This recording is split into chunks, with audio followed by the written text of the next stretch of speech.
जोहार, मैं आनंद कुमार और आप देख रहे हैं जनमन की बात। दोस्तों, बिहार विधानसभा चुनाव की गहमा गहमी है और इस बीच जंगलों, पहाड़ों और स्वर्णरेखा नदी की गोद में बसा झारखंड के पूर्वी सिंहभूम जिले का एक छोटा सा सुंदर सब डिवीजन है घाटशिला। यह जमशेदपुर संसदीय क्षेत्र की 6 विधानसभा सीटों में से एक सीट भी है। अनुसूचित जनजातियों के लिए आरक्षित यह विधानसभा सीट फिलहाल उपचुनाव को लेकर चर्चा में है, जो यहाँ की विधायक और झारखंड की हेमंत सोरेन सरकार में मंत्री रहे रामदास सोरेन के निधन के बाद होने जा रहा है। लेकिन यहाँ का उपचुनाव केवल एक सीट का सवाल नहीं है, यह सत्ता की कसौटी है। इसमें दो कद्दावर सोरेनों के बेटे ही नहीं टकराएंगे, बल्कि बागियों की रणभूमि भी बनेगा यह उपचुनाव हेमंत सोरेन की अगुवाई वाले गठबंधन की मजबूती का इम्तिहान है और भाजपा की रणनीति की अग्नि परीक्षा भी। यहाँ हर चेहरा, हर बयान और हर चुप्पी राजनीति के खेल की नई पटकथा लिख रहा है। दोस्तों, बिहार विधानसभा चुनाव की तारीखों के साथ झारखंड के घाटशिला विधानसभा उपचुनाव की तारीख का भी जल्द ऐलान हो सकता है। निर्वाचन आयोग की तैयारियां लगभग पूरी हो चुकी हैं।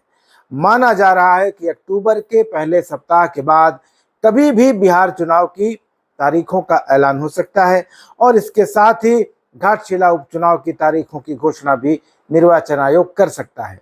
उधर भारतीय जनता पार्टी और झारखंड मुक्ति मोर्चा ने अपनी तैयारियां तेज कर दी हैं और जो संभावित प्रत्याशी हैं वो जनसंपर्क और बैठकें भी कर रहे हैं।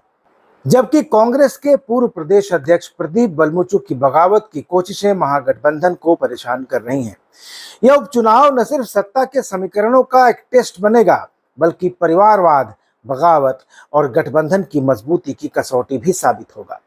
झारखंड मुक्ति मोर्चा की लोकल कमेटी ने पहले ही ऐलान कर दिया है कि दिवंगत मंत्री और विधायक रामदास सोरेन के बेटे सोमेश सोरेन इस सीट से चुनाव लड़ेंगे।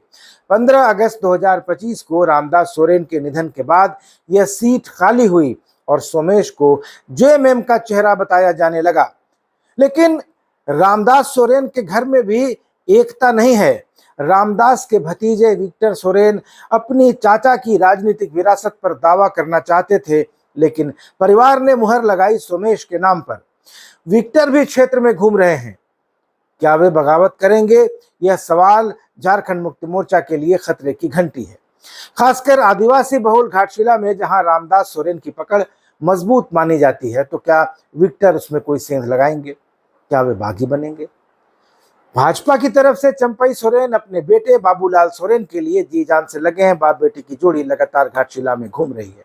लेकिन क्या चंपई बेटे को दोबारा बीजेपी का टिकट दिला पाएंगे?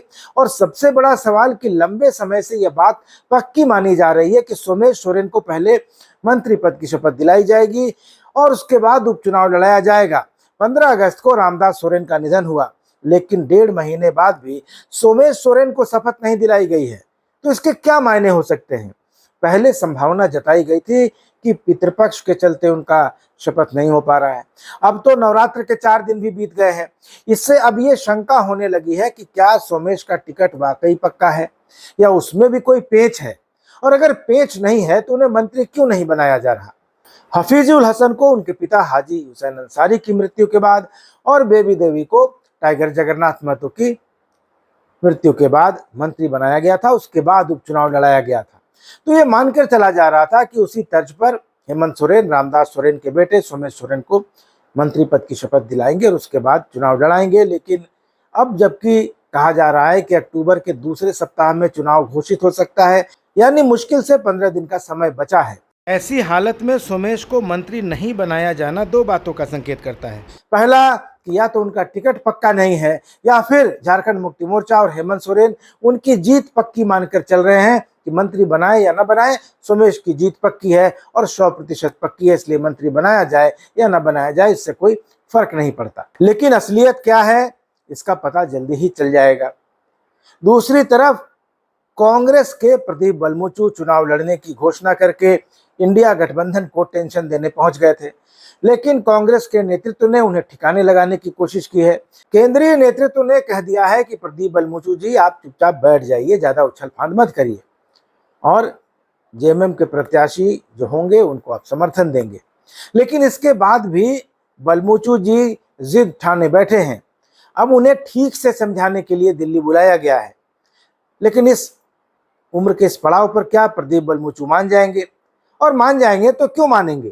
कांग्रेस के कभी सबसे बड़े नेता थे झारखंड में, आज हाशिए पर हैं। घाटशिला से 3 बार विधायक रह चुके हैं, राज्यसभा के सांसद भी रहे हैं। कांग्रेस ने घाटशिला में जेएमएम को खुला समर्थन दे दिया है और प्रदीप बलमूचू को दिल्ली बुलाया गया है। तो क्या उनसे कोई नेगोशिएशन होगा? क्या 2026 में झारखंड से जो राज्यसभा की 2 सीटें खाली हो रही हैं, उनमें से एक प्रदीप बलमूचू को देकर उनको मनाने की कोशिश की जाएगी, या प्रदीप बलमूचू घाटशिला में उतरकर जेएमएम का खेल बिगाड़ेंगे, नहीं मानेंगे, जैसा 2014 में उन्होंने किया था जब भाजपा को पहली बार जीत मिली थी।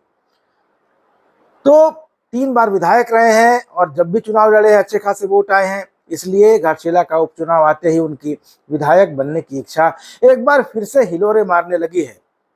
2019 में भी टिकट नहीं मिला था तो वे बागी हो गए थे और जाकर आजसू से चुनाव लड़ लिया था, करीब 32-34 हजार वोट मिलाए थे। चुनाव जीत नहीं पाए तो फिर से जाकर कांग्रेस में हाथ पैर जोड़कर शामिल हो गए। हालांकि शामिल करने के पहले कांग्रेस ने काफी दिन तक उनको लटकाया, घुमाया फिराया, बाद में उनकी वापसी हुई।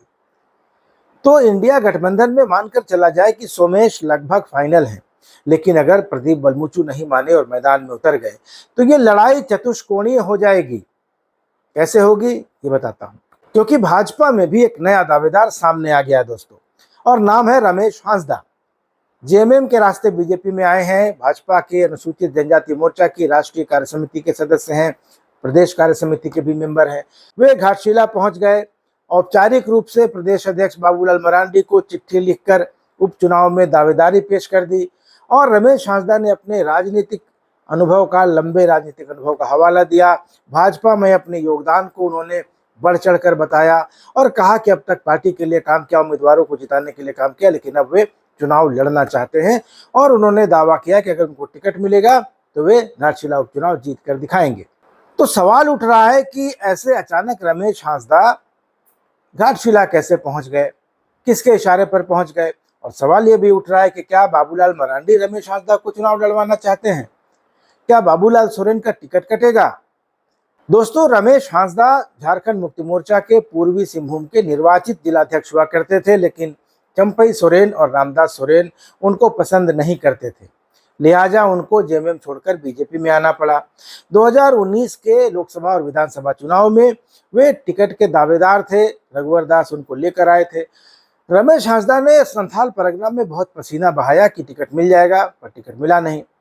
रमेश हांसदा एक और कारण से चर्चा में रहे थे और वो कारण था कि जब हेमंत सोरेन सरकार 2021 में जेएसएससी में बहाली के लिए नई नियोजन नीति लेकर आई थी, उसको उन्होंने हाईकोर्ट में चुनौती दी थी और हाईकोर्ट ने हेमंत सोरेन सरकार की उस नियोजन नीति को रद्द कर दिया था। तो रमेश हांसदा को काफी लाइमलाइट मिला था। 2024 के विधानसभा चुनाव में रमेश हांसदा सरायकेला विधानसभा सीट से भाजपा के टिकट के दावेदार थे, लेकिन ऐन मौके पर चंपई सोरेन ने भाजपा में शामिल होकर हांसदा की चुनावी आशाओं पर तुषारापात कर दिया। अब रमेश हांसदा ने घाटशिला उपचुनाव में टिकट के लिए दावा ठोककर भाजपा के अंदर भी चर्चाओं का बाजार गर्म कर दिया है। तो घाटशिला में चंपई सोरेन की चलेगी या उनको साइज में लाने के लिए रमेश हांसदा को मैदान में उतरने का संकेत दे दिया गया है? इस पर भी बहुत सारी बातें हो रही हैं, अटकलें लग रही हैं।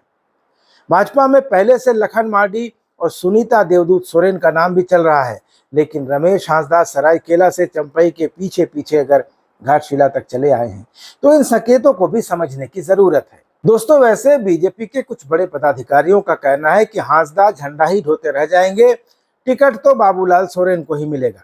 अब सोचने वाली बात यह है कि अगर बाबूलाल सोरेन को ही टिकट देना है तो भाजपा उनके नाम की घोषणा क्यों नहीं कर रही है? अगर रमेश हांसदा को चुनाव नहीं लड़वाना है तो उन्हें चुनाव प्रचार करने से रोका क्यों नहीं जा रहा है? अगर सोमेश सोरेन को प्रत्याशी बनाना है तो उन्हें मंत्री क्यों नहीं बनाया जा रहा है?